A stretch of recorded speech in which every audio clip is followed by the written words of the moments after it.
America టెక్సాస్లో వరద బీభత్సం కారణంగా మరణించిన వారి సంఖ్య 82కు చేరింది. గల్లంతైన వారి కోసం గాలింపు కొనసాగుతున్న కొద్దీ మృతుల సంఖ్య అంతకంతకు పెరుగుతోంది.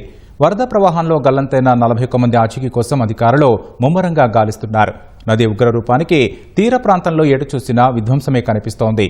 వరద ఉధృతికి వాహనాలు ఆటబొమ్మలుగా మారి చెల్లాచెదురుగా కనిపిస్తున్నాయి.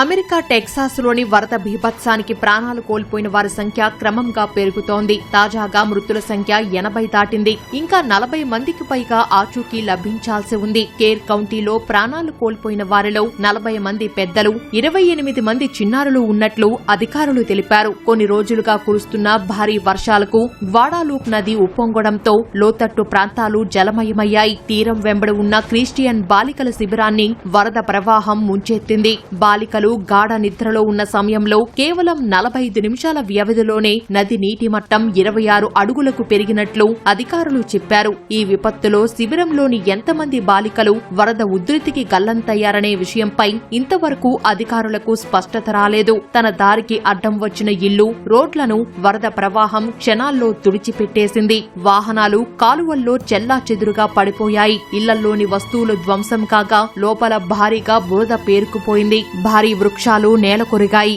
అటు Travis, Burnet, Williamson, Kendall, Tom Green కౌంటీలో కూడా మరణాలు సంభవించినట్లు అధికారులు వెల్లడించారు. ఆయా ప్రాంతాల్లో సహాయక చర్యలు కొనసాగుతున్న కొద్దీ మృతుల గణాంకాలు వేగంగా మార్పు చెందుతున్నాయన్నారు.